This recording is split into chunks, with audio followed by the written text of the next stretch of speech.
Salam sejahtera bagi kita semua. Perkenalkan, nama saya Asyara Ceria Huta Balian dengan NIM 2307113520 dari program studi S1 Teknik Informatika kelas B Universitas Riau.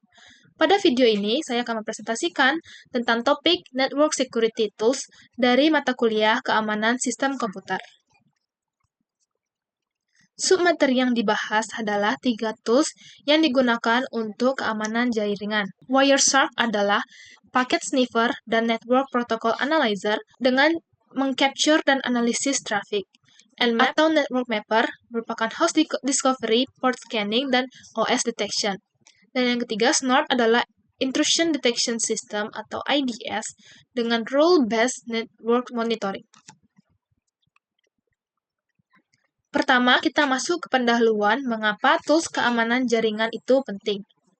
Data terbaru menunjukkan bahwa kerugian global akibat cybercrime pada tahun 2024 mencapai 3,5 triliun US dollar.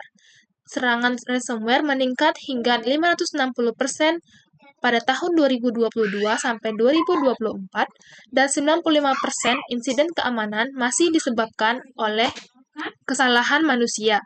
Contoh, konfigurasi jaringan yang salah.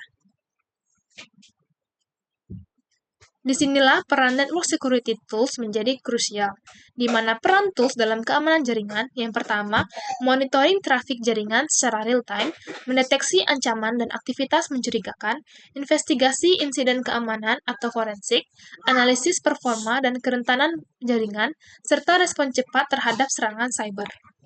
Kita masuk ke tools pertama, yaitu Wireshark. Wireshark adalah tool open source untuk menangkap dan menganalisis paket data yang melewati jaringan komputer secara real-time. Dikembangkan pertama kali oleh Gerald Combs pada tahun 1998 dan kini menjadi standar industri dalam network forensik. Lalu, apa yang bisa dilakukan oleh Wireshark? Yang pertama yaitu live capture, di mana Wireshark menangkap paket dari interface jaringan secara real-time, baik itu Ethernet, Wi-Fi, maupun loopback interface. Yang kedua, Deep Packet Inspection, di mana Wireshark mampu menganalisis mendalam hingga layer 7 atau application layer. Artinya bisa melihat isi dari protokol seperti HTTP, DNS, FTP, bahkan SSL, TLS. Yang ketiga yaitu Display Filters, di mana filter yang sangat powerful memungkinkan menyaring ribuan paket hanya untuk menampilkan yang relevan saja. Misalnya cukup ketik HTTP untuk melihat semua traffic web. Selain itu ada filter IP.addr, TCP.port, dan DNS untuk menyaring paket spesifik sesuai yang relevan. Yang keempat yaitu file export, di mana semua hasil capture bisa disimpan dalam format .pcap atau .pcapng untuk keperluan analisis lanjutan dan forensik. Selanjutnya, cara kerja Wireshark. Langkah pertama yaitu pilih interface. Setelah membuka Wireshark, pilih network interface yang ingin dipantau. Yang kedua, Start Capture. Klik tombol Start atau Capture, paket mulai ditangkap secara live atau real-time. Yang ketiga, Apply Filter. Gunakan Display Filter untuk menyaring paket. Contoh sederhana, ketik HTTP, lalu tekan Enter, dan hanya paket HTTP yang akan ditampilkan. Yang keempat, langkah analisis paket. Klik salah satu paket, dan lihat detail di paket detail dan hex pane. Dan langkah kelima yaitu Export atau Save. Setelah selesai, simpan file capture melalui menu File, lalu Save As dalam format .pcap untuk forensik atau laporan keamanan. Selanjutnya ada beberapa filter Wireshark yang sering digunakan. Filter HTTP berfungsi untuk menampilkan semua paket HTTP, filter DNS untuk menampilkan query dan respons DNS, filter TCP port untuk menampilkan traffic HTTPS, TLS, filter IP-addr fungsinya untuk paket dari atau ke IP tertentu, dan terakhir filter tcp.flags.syn berfungsi mendeteksi syn paket atau port scan. Tools yang kedua yaitu Nmap. Nmap atau Network Mapper adalah tool open source untuk eksplorasi jaringan dan audit keamanan. Digunakan untuk mendeteksi host aktif, port terbuka, sistem operasi, dan layanan yang berjalan. Diciptakan oleh Gordon Lyon dan menjadi tool wajib dalam penetration testing. Selanjutnya, apa kemampuan utama Nmap? Yang pertama yaitu host discovery, di mana Nmap dapat menemukan semua perangkat aktif di dalam satu jaringan, bahkan pada jaringan besar sekalipun hanya dalam beberapa detik, dengan ping scan atau ARP scan. Yang kedua, port scanning dengan scene scan, TCP connect atau UDP scan untuk mendeteksi port open, close, atau filter. Yang ketiga ada OS detection untuk mengidentifikasi sistem operasi target berdasarkan TCP/IP fingerprinting. Dan yang terakhir NSE scripts yaitu Nmap scripting engine di mana terdapat lebih dari 600 script untuk vulnerability scanning, brute force login, hingga deteksi malware. Selanjutnya disajikan perintah dan teknik scanning. Perintah pertama yaitu Nmap SN 192.168.10/24 merupakan ping scan untuk mencari host aktif tanpa scan port. Yang kedua, perintah Nmap SSP 1-1000 target untuk scan port 1-1000 dengan cepat dan tersembunyi. Perintah ketiga ada Nmap SV0 target untuk mengidentifikasi versi service dan OS. Yang keempat ada Nmap A target untuk OS version script dan threshold sekaligus. Yang kelima ada Nmap script target untuk vulnerability scan untuk menjalankan NSE script pendeteksi CVE. Dan yang keenam ada Nmap SUP 53,161 target untuk UDP scan port UDP seperti DNS dan SNMP. Jenis port status dalam Nmap terbagi menjadi 5. Yang pertama yaitu open yang berarti port aktif dan menerima koneksi. Yang kedua ada close berarti tidak ada layanan yang berjalan di port tersebut. Yang ketiga ada filter berarti ada firewall yang memblokir. Unfilter berarti tidak ada firewall yang memblokir. Dan ada open filter di mana port aktif dan menerima koneksi serta terdapat firewall yang memblokir. Tools ketiga yaitu Snort. Snort adalah sistem deteksi intrusi jaringan atau NIDS open source yang dikembangkan oleh Martin 1998. Snort menggunakan role-based language untuk mendeteksi berbagai serangan jaringan termasuk buffer overflow, port scan, CGI attacks, SMB probes, dan OS fingerprinting. Snort memiliki 3 mode operasi utama. Yang pertama sniffer mode untuk membaca dan menampilkan paket jaringan di terminal seperti TCP dump. Yang kedua, paket logger untuk menyimpan semua paket ke disk untuk analisis dan forensik jaringan.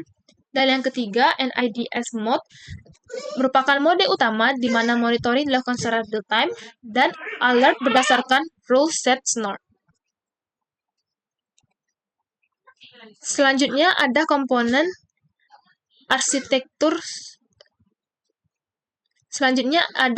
arsitektur Snort. Snort terdiri dari 5 komponen, dimulai dari paket decoder yang membaca paket dari jaringan, lalu preprocessor yang melakukan normalisasi data, kemudian detection engine yang mencocokkan rule, kemudian ada alert dan logging, serta output plugins yang mengirim hasil ke log, konsol, atau bahkan sistem SIEM. Selanjutnya disajikan rule writing dan penggunaan, di mana contoh dari bedah anatomi Snort rule, kata pertama yaitu alert merupakan action yang akan membuat alert saat rule ini terpicu. Opsi lainnya adalah log, pass, drop, atau reject. Selanjutnya ada TCP atau protokol yang dipantau, bisa TCP, UDP, ICMP, atau IP. Yang ketiga ada external net any, merupakan source dari jaringan eksternal manapun, port berapa saja.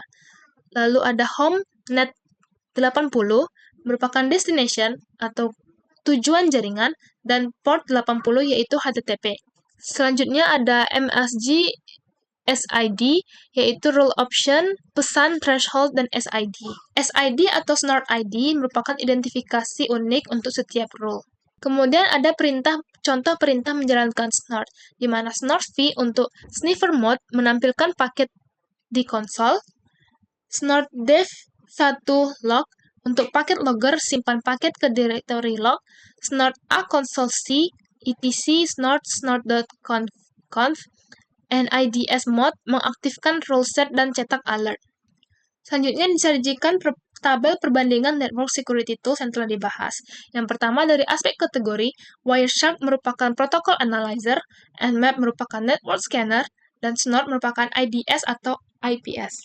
Fungsi utama Wireshark untuk capture dan analisis paket, Nmap untuk host dan port discovery, serta Snort untuk deteksi intrusi real-time. Yang kedua, layer OC, Wireshark layer 2-7 atau semua, Nmap layer 3-4, Snort layer 3-7. Lalu ada mode operasi, Wireshark pasif, di mana ia monitoring, tidak mengirim paket apapun, hanya mendengarkan.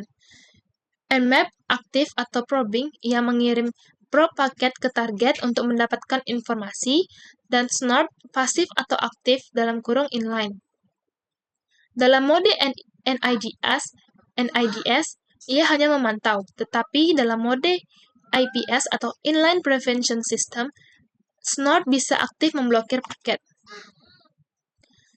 Aspek berikutnya yaitu output, di mana Wireshark outputnya paket detail, Nmap scan report text atau XML, Snort alert logs atau SIEM.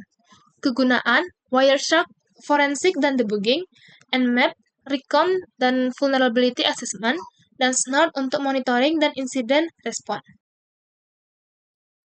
Berikut contoh deteksi serangan port scanning. Ketiga alat ini bekerja paling efektif ketika diintegrasikan dalam satu ekosistem pertahanan. Berikut adalah skenario eksperimen yang mensimulasikan serangan port scanning dan respons pertahanan, di mana pertama ada itu recon, lalu ada deteksi, lalu ada capture, dan lalu ada analisis. Alur kerja adalah penyerang menggunakan Nmap untuk reconnaissance, Snort mendeteksi pola mencurigakan secara otomatis, Wireshark merekam bukti forensik lengkap, dan analisis mengorelasikan semua data untuk respon yang tepat. Ringkasan investigasi dari deteksi serangan tadi, di mana Nmap memetakan, mengidentifikasi aset jaringan, port terbuka, layanan aktif, dan potensi kerentanan, baik dari perspektif defender maupun attacker. Wireshark menganalisis, menyediakan visibilitas penuh terhadap lalu lintas jaringan, memungkinkan analisis forensik mendalam, dan validasi manual terhadap alert. Lalu Snort memitigasi, memberikan deteksi otomatis secara real-time, dan respon terhadap ancaman yang dikenal, mengurangi waktu reaksi dari jam menjadi detik. Kesimpulan yang dapat diambil yaitu Wireshark adalah tool terbaik untuk analisis paket dan forensik jaringan, wajib untuk debug dan investigasi trafik mencurigakan. Jadi Wireshark digunakan untuk mengetahui apa yang terjadi dalam jaringan. Yang kedua, Nmap, standar industri untuk network reconnaissance dan vulnerability assessment dalam penetration testing. Jadi Nmap ini untuk mengetahui apa yang terjadi atau apa yang ada di dalam jaringan sebelum mengamankannya. Dan yang ketiga, Snort merupakan NIDS handal untuk monitoring real-time dan deteksi intrusi berbasis rule dapat ditingkatkan dengan machine learning. Sekian presentasi dari saya, mohon maaf apabila ada salah kata atau kesalahan. Atas perhatiannya saya ucapkan terima kasih.